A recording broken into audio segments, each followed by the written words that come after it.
Good morning વિદ્યાર્થીઓ. ધોરણ 9 વિષય ગુજરાતી, એમાં ગદ્ય 22 બોળો, જેના લેખક છે ઝવેરચંદ મેઘાણી. જન્મ તારીખ છે 28/8/1896. અવસાન છે 9/3/1947. જેમનો જન્મ ચોટીલામાં થયો હતો. જેમનું ઉપનામ છે રાષ્ટ્રીય શાયર, જેમને ગાંધીજીએ ઉપનામ આપેલું છે રાષ્ટ્રીય શાયર. છેલ્લો કટોરો બાપુ પી જાજો, એ એમની રચના બાદ ગાંધીજી એમને રાષ્ટ્રીય શાયરનું બિરુદ આપેલું છે. એમને એવોર્ડ મળેલો છે રણજીતરામ સુવર્ણ ચંદ્ર. હવે બોળો પાઠ એટલે આપણને થોડી વાર એમ થાય કે બોળો એટલે શું, પણ બોળો એટલે એક પ્રકારની વાનગી છે જે ખેડૂતમાં ખાવામાં આવે છે ને એકદમ મધ્યમ પરિવાર હોય, ગરીબ પરિવારો, એના માટેનું આ ભોજન છે. બોળો એટલે કે આપણે ઘેંસ કહીએ છીએ કે ચોખાને છાશમાં મીઠું નાખીને રાંધવામાં આવે તો એને ઘેંસ કહીએ છીએ. પણ બોળો એટલે કે ઘઉંના ફાડા જે હોય છે એ ઘઉંના ફાડાને છાશમાં નાખી અંદર મીઠું નાખીને ઉકાળી અને જે ખીચડી જેવું બનાવવામાં આવે છે તેને બોળો કહેવામાં આવે છે. અને એ આપણા રાષ્ટ્રીય શાયર, લોક સાહિત્યકાર આપણા ઝવેરચંદ મેઘાણીએ લખેલ છે. તો આપણે પહેલાં લેખક પરિચય મેળવી લઈએ. ઝવેરચંદ કાળીદાસ મેઘાણી રાષ્ટ્રીય શાયર છે અને તેમનો જન્મ ચોટીલામાં થયો હતો. તેમનું વતન બગસરા હતું. તેઓ શામળદાસ કોલેજ ભાવનગરમાં ભણ્યા હતા. તેમણે સૌરાષ્ટ્રની રસધાર, સોરઠી બારવટિયા, સોરઠી સંતવાણી, દાદાજીની વાતો વગેરે લોકવાર્તાના સંપાદનો આપેલા છે. કંકાવટી, રઢિયાળી રાત, ચુંદડી, હાલરડા, ઋતુગીત જેવા લોકગીતોના સંપાદનો તેમણે કરેલા છે. સૌરાષ્ટ્રના ખંડેરોમાં લોક સાહિત્યનું સમાલોચન, ધરતીનું ધાવણ જેવા ગ્રંથોમાં લોક સાહિત્યની મીમાંસા કરેલી છે. એટલે કે લોક સાહિત્યનું વિવરણ એમણે કરેલું છે. યુગવંદના, સિંધુડો તેમના કાવ્ય સંગ્રહ છે. સોરઠ તારા, વહેતા પાણી, સમરાંગણ, તુલસી ક્યારો, વેવિશા, નિરંજન વગેરે સામાજિક નવલકથાઓ છે. આમાંની જે 2 નવલકથા છે તેમાંથી પિક્ચર, ગુજરાતી પિક્ચર પણ બનેલા છે. એટલે ઝવેરચંદ મેઘાણીએ જેટલી લોકવાર્તાઓ, નવલકથાઓ લખી છે તેમાંથી ગુજરાતી ફિલ્મો પણ બનેલી છે. રાણો પ્રતાપ, શાહજહાં નાટ્ય અનુવાદો છે. વેણીના ફૂલ અને કિલ્લોલ બાળ કાવ્યના સંગ્રહો છે. તેમને રણજીતરામ સુવર્ણચંદ્રક એનાયત થયેલો છે. આ આપણો લેખકનો ટૂંકમાં પરિચય થયો. બાકી ઝવેરચંદ મેઘાણીની વાતો આપણે જેટલી કરીએ એટલી ઓછી થઈ પડે એમ છે, કારણ કે ઉચ્ચ કોટીના લોક સાહિત્યકાર છે. એની ગણના કરવા બેસે કે મેં શું લખ્યું છે, શેના વિશે લખ્યું છે, તો એ આપણો અંત ક્યારે આવે એમ નથી. માટે આપણે લેખક પરિચય પાઠ્યપુસ્તકમાં આપ્યો છે એટલો જ તમને ટૂંકમાં આપી દીધેલો છે. હવે આપણે પાઠનો સારાંશ જોઈએ કે બોળો લોકવાર્તામાં ભાવનગરના ઠાકોર વજેસંગજી અને ખેડૂત સોંડાની જુદી જુદી ઘટનાઓ દ્વારા ઠાકોર વજેસિંહજીની દિલદારી અને કર્તવ્ય નિષ્ઠા વ્યક્ત થઈ છે. કે આ વાર્તામાં ભાવનગરના ઠાકોર જે વજેસંગજી છે એની અને ઠાકોર વચ્ચે જે ઓલા હોય છે સોંડો, એની વચ્ચે જે સંવાદ થાય છે અને એમાં જે વજેસંગજીની દિલદારી છે અને પોતાના પ્રજાજનો પ્રત્યે જે કર્તવ્ય નિષ્ઠા છે એ વ્યક્ત થઈ છે. વૈશાખના તાપમાં એક અજાણ્યા ઘોડેસવારને સોંડો પ્રેમથી બોળો જમાડે છે.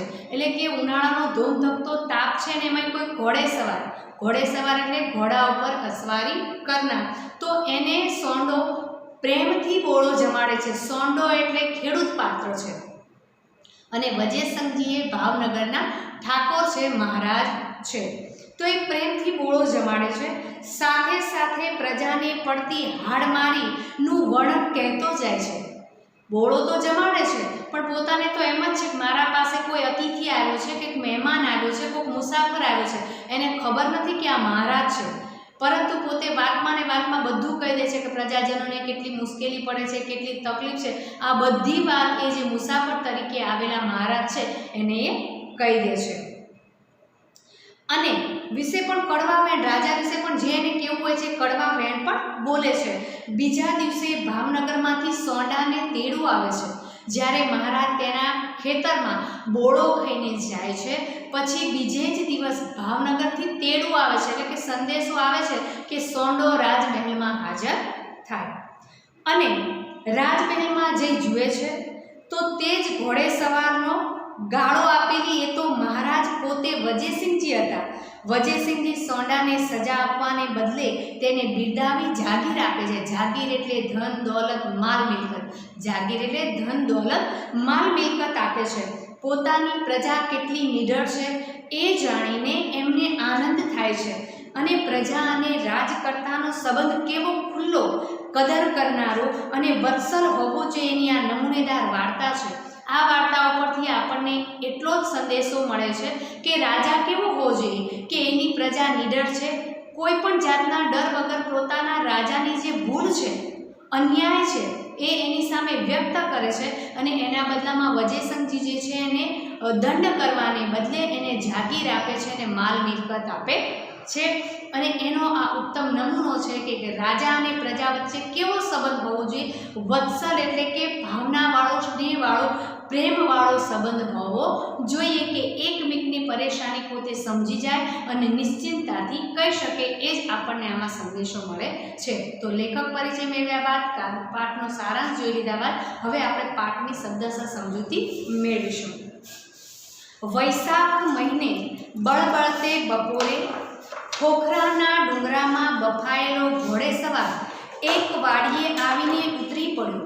શું કહે છે કે વૈશાખ મહિનાનો તડકો હતો, બળબળતો બપોર હતો ને એમાં એક ઘોડેસવાર આવે છે અને ખોખરાના ડુંગરામાં, ખોખરા ડુંગર એટલે જગ્યાની વાત કરી છે, અને કહે છે કે બફાયેલો એટલે કે ગરમીથી એકદમ હેરાન પરેશાન થઈ ગયેલો ઘોડેસવાર ત્યાં વાડીએ આવે છે અને ત્યાં ઉતરે છે ઘોડા ઉપરથી।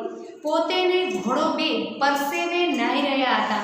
અહીં મેં લખેલું છે કે પરસેવો એટલે પસીનો અને પ્રસ્વેદ, પ્રસ્વેદ આપ્યું હોય તેમ છતાં પણ આપણે લખી શકીએ પસીનો અને પરસેવો, એટલે કે ઘોડો અને બંને પરસેવાથી રેબઝેબ થઈ ગયા છે, નાહી ગયા છે।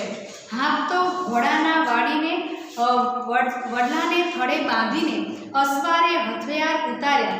એક તે હાંફતા હાંફતા ઘોડાને પણ વાડીમાં જે વડલો છે એના થડ સાથે એને બાંધી દે છે અને પોતે પોતાના હાથમાં હથિયાર છે એ નીચે મૂકી દીધા છે।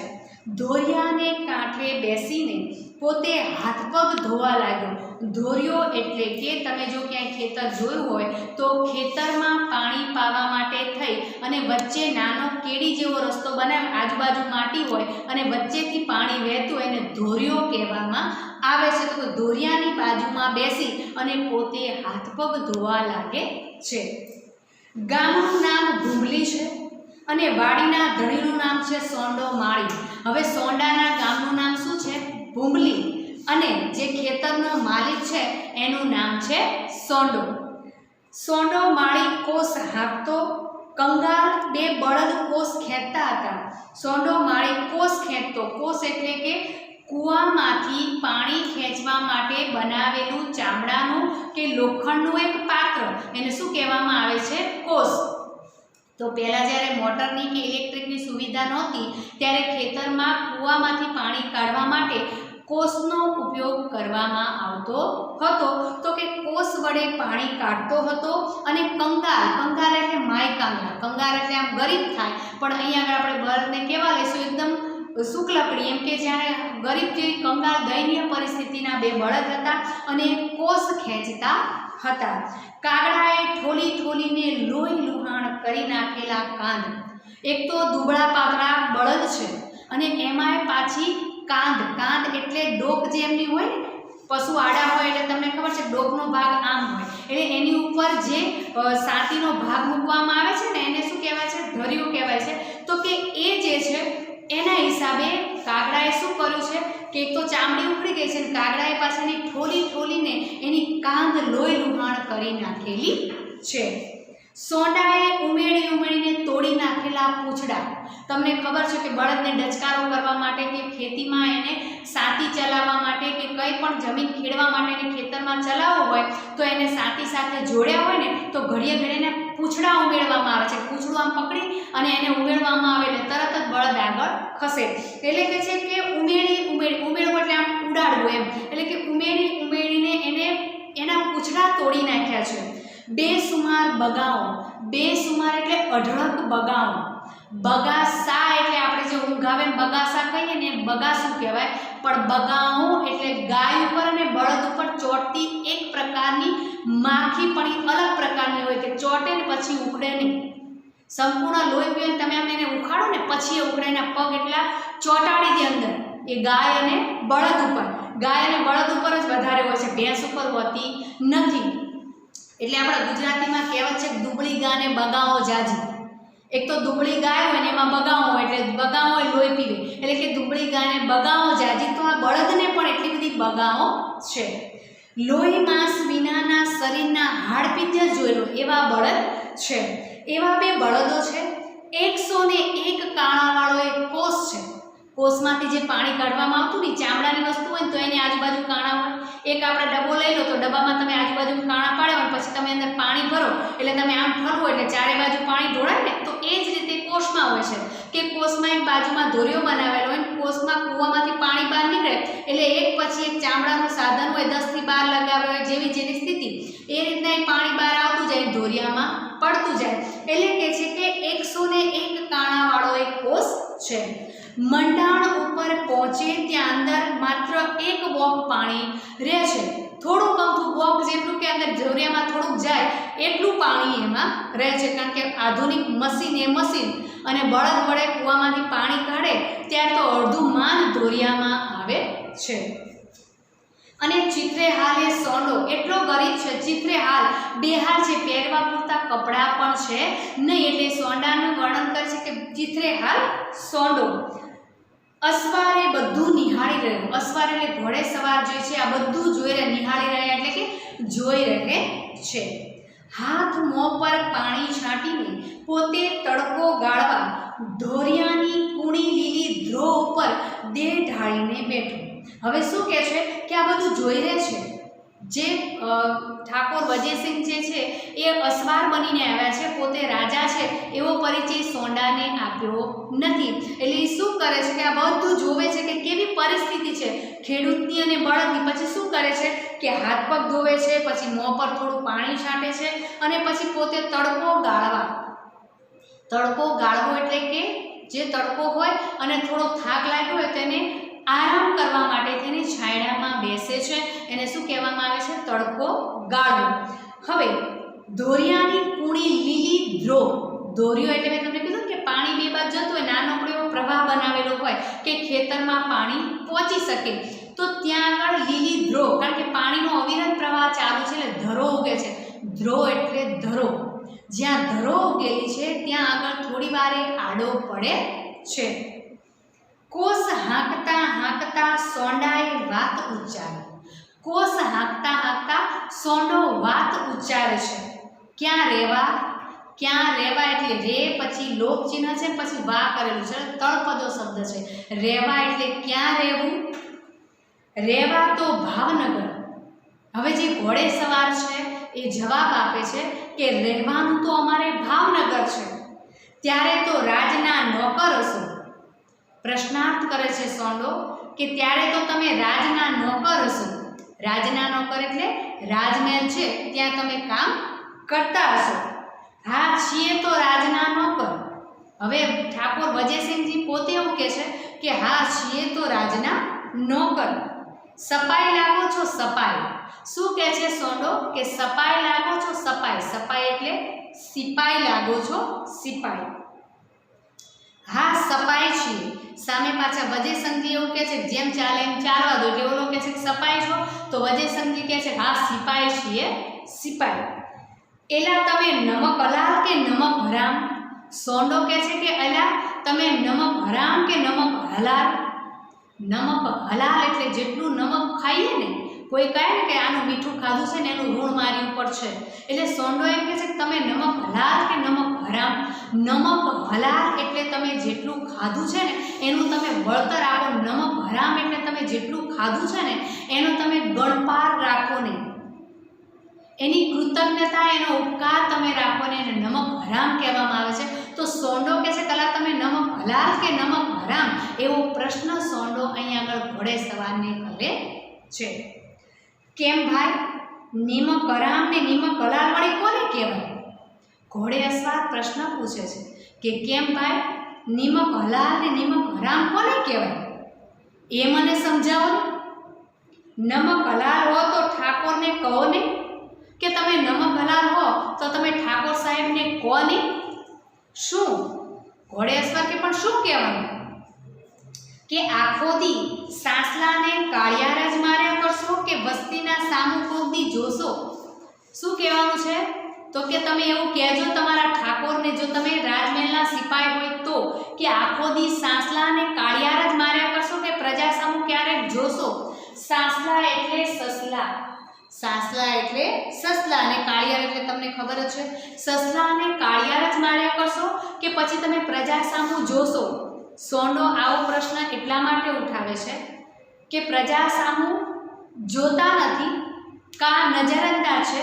રાજાને કોઈ સૂચના આપી નથી કે તમારી પ્રજા આટલી દુઃખી છે, અને રાજા રજવાડાઓ હોય ત્યાં શિકારનો શોખ હોય જ, એટલે ડાયરેક્ટ ખબર છે કે નથી. સોંડો તરત એમ કહે છે કે સસલા અને કાળિયાર મારવાનું છોડી અને કોક દિવસ જો સમય રહે તો એમની પ્રજા સામું પણ જોવે.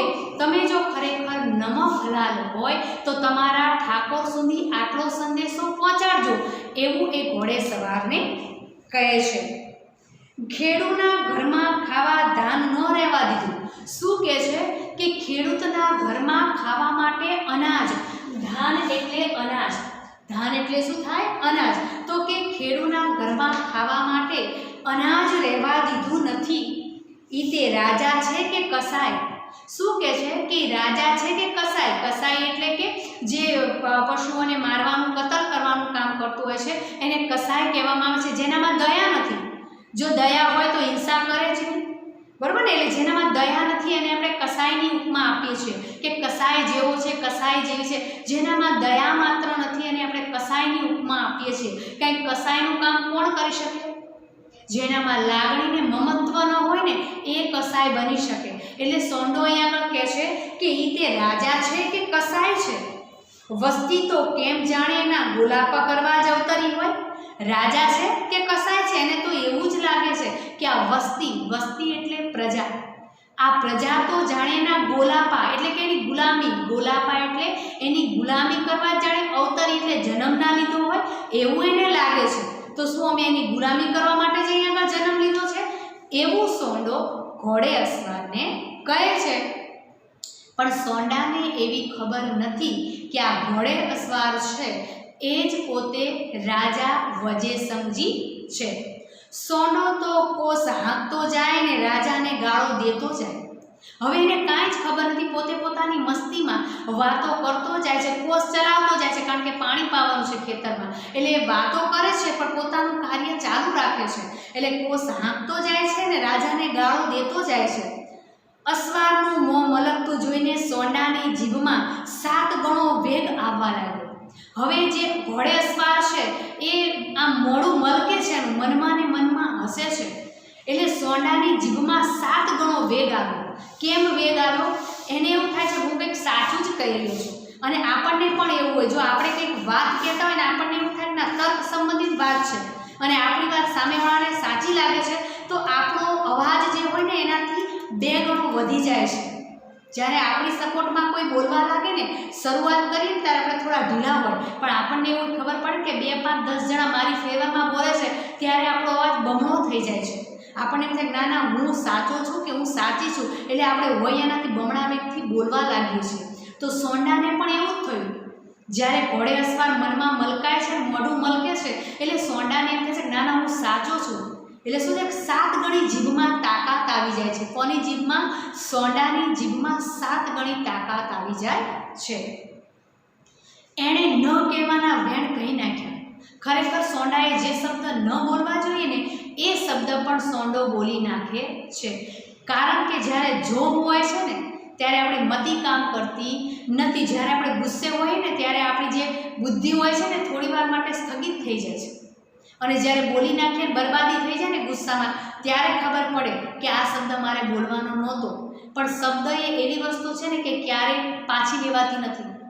કમાનમાંથી નીકળેલું તીર અને મોઢામાંથી નીકળેલો શબ્દ ક્યારેય પરત ફરતો નથી, એ વિનાશ સર્જીને જ પાછો આવે છે. માટે અહીં આગળ જે નહોતું કહેવાનું ને એ પણ સોંડો ઘોડે અસવારને કહી દે છે. અસવારને કકડીને ભૂખ લાગેલી. સોંડાની શબ્દ પ્રસાદિતથી તો એની ભૂખ ઉલટી વધી. હવે ઘોડે અસવાર એક તો રાજા રૈયતનું પાત્ર છે, રાજા છે, કુમળો જીવ છે, જેણે આવી ભૂખ તરસ ક્યારેય વેઠેલી નથી. અને આ તો વળી ભ્રમણ કરવા નીકળ્યા છે જોવા કે ભાઈ રાજ્યમાં કેવા હાલ છે.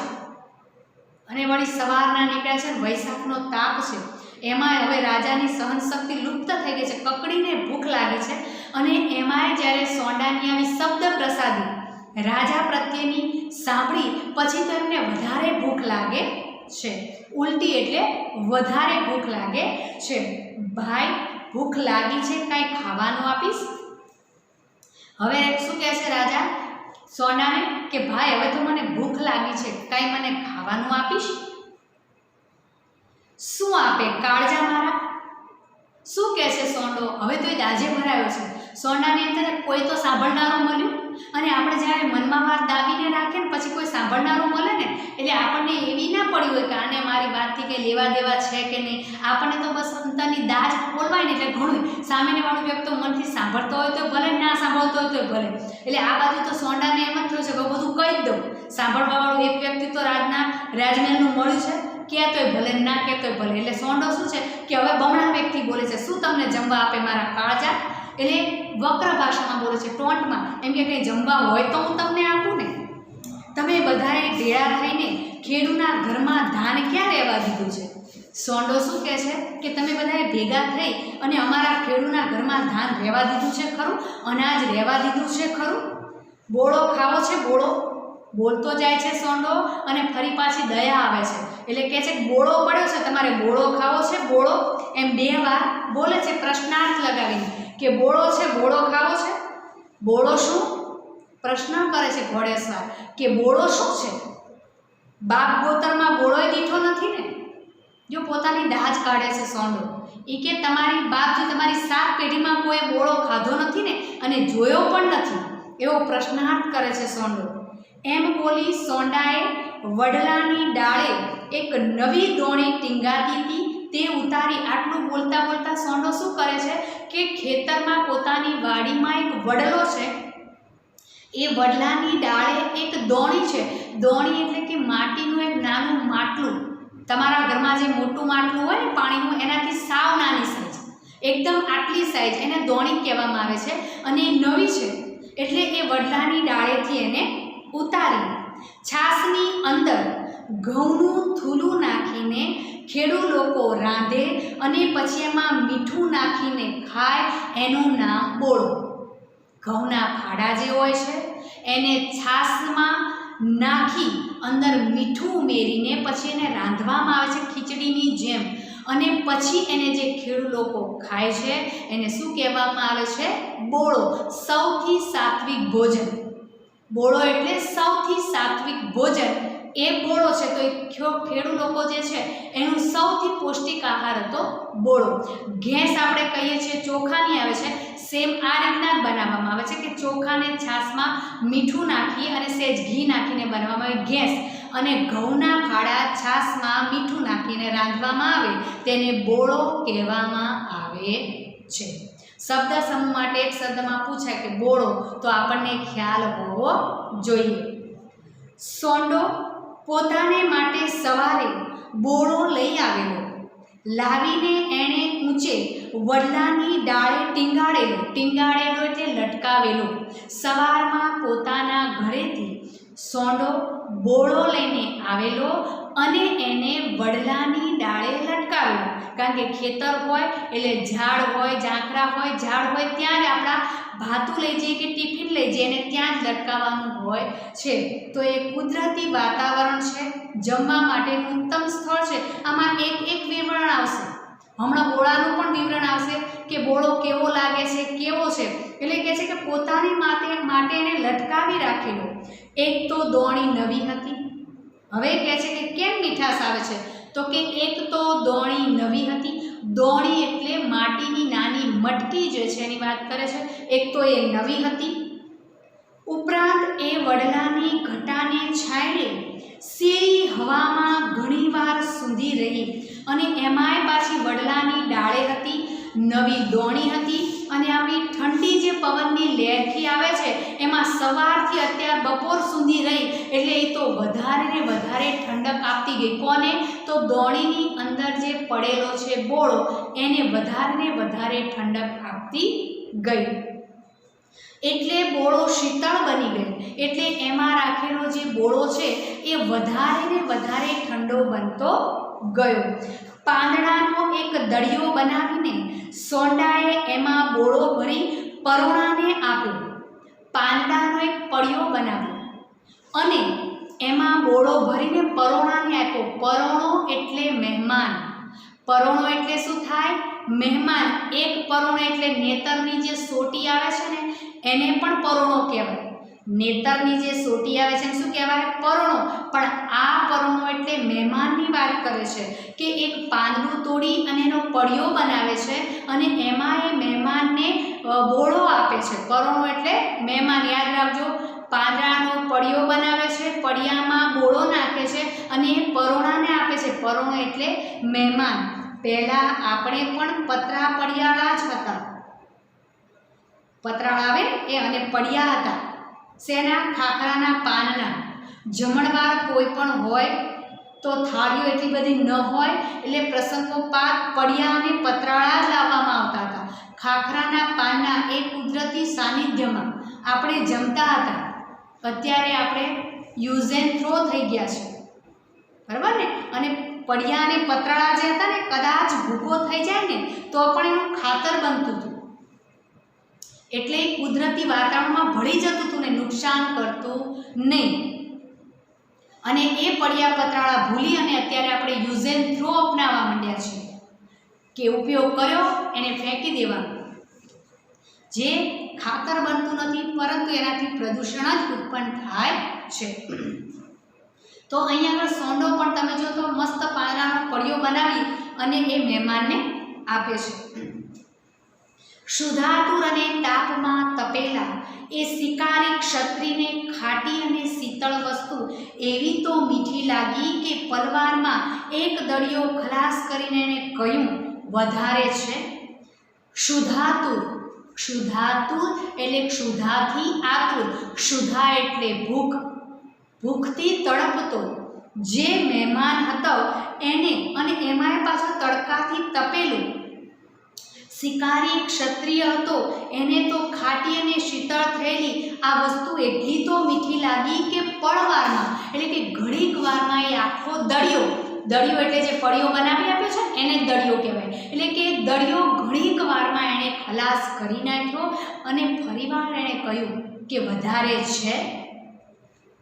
સોંડે મીઠું મીઠું હસીને કહ્યું કે મારે ખાવાય નથી રહેવા દેવું ને. હસતા હસતા સોંડો કહે છે કે તમને ભાયો ને, મીઠો લાગ્યો ને, હવે શું મારે ખાવા માટે તમારે નથી રહેવા દેવો ને? એવું હસતા હસતા સોંડો કહે છે. એમ કહીને એણે બીજો દળિયો ભરી દીધો. આવું બોલતો જાય છે ને ફરી પાછો સોંડો એને બીજો પડિયો ભરી આપે છે. કારણ સોંડાનું ઘર ગરીબ છે પણ સોંડાનું મન ગરીબ છે નહીં. પોતાને ખાવા માટે અંદર નથી રહેતો પણ તેમ છતાંય મહારાજાને બીજો દળિયો ભરી આપે છે. ખબર પણ નથી કે આ મહારાજ પોતે છે નિસ્વાર્થ ભાવે બીજો દળિયો બોળાનો ભરી આપે છે. મહેમાનને એવી તો લજ્જત આવી કે હર્ષભેર સોંડાએ આખી દોણી ખાલી કરી. એ કે મહેમાનને એવી લજ્જત, લજ્જત એટલે લિજ્જત, મજા, એવી તો એને લિજ્જત આવી કે સોંડાએ હર્ષભેર આનંદથી આખી પોતાની જે બોળાની દોણી હતી એ આખી ખાલી કરી આપે છે. બધો બોળો મહેમાનને ખવડાવી દીધો. એટલો ઉદાર જીવનો હતો કે પોતે ખેતરમાં હળ હાંકે છે, મજૂરી કરે છે, કોસ ખેંચે છે, આખો દિવસ પોતાને ભૂખ્યું રહેવું પડશે એવી એને ખબર છે. તેમ છતાંય પોતાના માટે લાવેલો બોળો એ મહેમાનને ખવડાવી દે છે અને એ પાછો હર્ષભેર આનંદથી હસતા હસતા ખવડાવે છે, મોઢું ચડાવીને ખવડાવતો નથી. મેં પ્રથમવાર જ કહ્યું કે એનું ઘર ગરીબ છે પણ સોંડાનું મન ગરીબ છે નહીં. પરોણાનું પેટ ઠર્યું, પરોણું એટલે મહેમાનનું પેટ ઠર્યું, તેમ દુઃખદાજથી ભરેલા એક ખેડૂતની આટલી ઉદારતા જોઈને એનું અંતર પણ ઠર્યું. મહેમાન રૂપે આવેલા વજેસંગજીનું પેટ તો ઠર્યું પણ પોતે ગરીબ છે સોંડો, તેમ છતાં દુઃખદાજથી ભરેલો છે, તેમ છતાં એનું આટલું ઉદાર મન જોઈ અને વજેસિંહજીનું અંતર પણ ઠરે છે. એમને અંતરાત્મામાં એટલી રાગ થાય છે કે મારી પ્રજા ગરીબ ભલે છે પણ મનની તો બહુ જ ઉદાર છે અને કર્તવ્ય પરાયણ છે. પોતાનું કાર્ય છે જે કરે જ છે, ભલે ફરિયાદ છે પણ તેમ છતાંય કોઈ બીજું એની સામે ફરિયાદ કરી જાય એવું ક્યારેય મારી પ્રજા વર્તન કરતી નથી. અને કેટલું ઉદાર મન છે કે પોતે ભૂખ્યો રહેશે ને મને બધું જમાડી દીધું. આવી ઉદાર તો મારી પ્રજા છે, તો એની પ્રત્યે મારી પણ કંઈક ફરજ થાય એ રૂપે એનું અંતર ઠરે છે. કોનું? તો પરમા રૂપે આવેલા વજેસંગજીનું અંતર પણ ઠરે છે. પેટમાં તો સાંત્વના થાય છે અને એમનો અંતરાત્મા પણ ઠરે છે.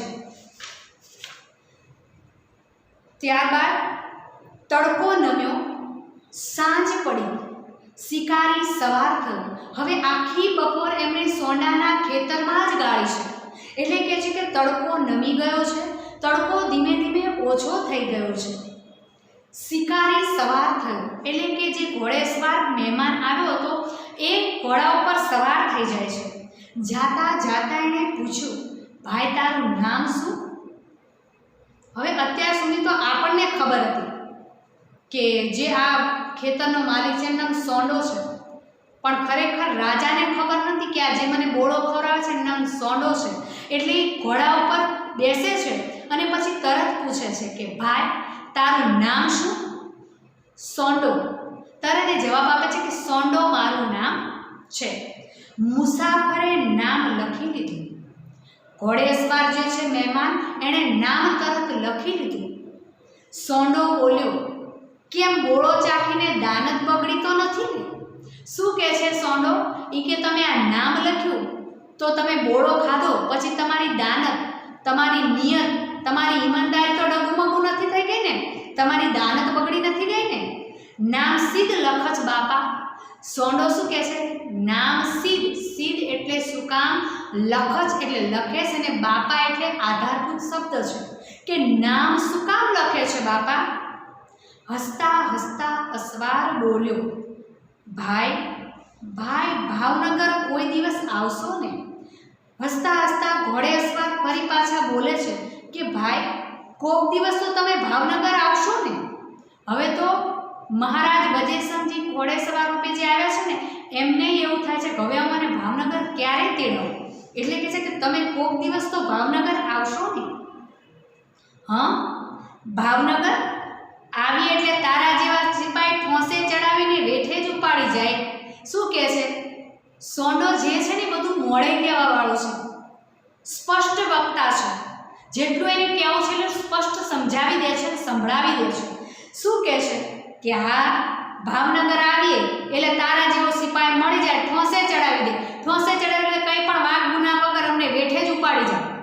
કંઈ વાગ ગુનો ના હોય તેમ છતાં અમને રાજમહેલમાં લઈ જાય, ગમે તે વાંકે અને અમારી પાસેથી દંડ વસૂલ કરે. તે તો વળી બોળો ખાધો ને નામે લખ્યું. એટલે સોંડો પાછો જે મનમાં છે એ બધું કહી દે છે. એટલે કે તે તો પાછું નામે મારું લખ્યું ને બોળોય ખાધો અને એમાં પાછું નામ લખીને જાય છે. એટલે તું હવે ભૂલવાનું નથી. એટલે ભાવનગર આવે એટલે તારા જેવો સિપાઈ અમને વેઠે ચડાવીને ઠોસે જ લઈ લે. આવું એ કોણ કહે છે? સોંડો વજેસંગજીને કહે છે. પણ સોંડાને ખબર નથી કે આ વજેસંગજી છે. એટલે ઓળખીતાને બે ઠોસા વધુ લગાવ. ખરું ને કે ઓળખીતાઓને બે ઠોસા દંડા વધારે લગાવ. આપણે કહીએ છીએ ને, આપણે કહેવત છે કે ઓળખીતાને બે દંડા વધારે. એટલે સોંડો પણ એવું કહે છે કે ઓળખીતાને બે ઠોસા તું વધારે લગાવ. સાચી વાત છે ને? ભગવાન અમને કોઈ દી ભાવનગર ન બતાવે. સોંડો કહે છે કે ભગવાન અમને ભાવનગર ક્યારેય ન બતાવે એવી હું અહીં આગળ ભગવાન પાસે મારી ઈચ્છા રજૂ કરું છું. અહીં આગળ સોંડાની મહેમાન ગતિ કેવી છે? પોતે ગરીબ છે પણ એનું મન ગરીબ નથી. અને જ્યારે ઘોડેસવાર આવે છે પોતાને ખબર નથી કે આ રાજા વજેદ સમજી છે, તેમ છતાંય જ્યારે એવું કહે છે કે રાજના સિપાઈ છે એટલે તરત પોતાની વાત એ સ્પષ્ટતાથી રજૂ કરે છે. એમ કે કોઈક દિવસ કહેજો કે સસલાને કાળિયા ન મારે પ્રજા સામું પણ જોવે. અને ત્યારબાદ જ્યારે રાજા એમ કહે છે કે ભૂખ લાગી છે, કાંઈ જમવાનું છે, તો બોળો પોતાની માટે રાખ્યો હોય છે તો એ રાજાને જમાડી દે છે, પોતાની માટે રાખતો નથી. અને જ્યારે રાજા જતાં જતાં નામ પૂછે છે ત્યારે પણ કહે છે કે નામ તો લખ્યું પણ તમારી દાનત તો બગડી ગઈ નથી ને. અને જતાં જતાં જ્યારે કહે છે રાજા કે નામ એટલા માટે લખ્યું છે કે તમે ભાવનગર કોક દિવસ તો આવશો ને, માટે આ નામ લખ્યું છે. ત્યારે સોંડો એવું કહે છે કે ભાવનગર આવીએ તો તમારા જેવા સિપાહીઓને વગર વાંકે ઠોંસે ચડાવી દે અને બેઠ જ ઉતરાવે, જ્યારે ગુલામ હોય એવી રીતે અમારી પાસે કામ જ કરાવી રાખે. એટલા માટે થઈને પછી પાછો સોંડો કહે છે કે ઓળખીતાને 2 દંડા વધારે, તમે 2 ઠોંસા અમને વધારે મારો, 2 દંડા તમે અમને વધારે મારો. હવે આટલી વાત જે છે એ એક પ્રસંગમાં આવે છે. તો અહીં આગળ આપણે બોળો જે પાઠ છે એ બોળા પાઠનો એક જે વાર્તાનું એક પ્રકરણ છે એ અહીં આગળ આપણે પૂર્ણ કરીએ છીએ. એટલે એક પ્રકરણ, ત્યારબાદ બીજી આપણે જે પ્રસંગ છે એ પછીના લેક્ચરમાં લઈશું. અસ્તુ.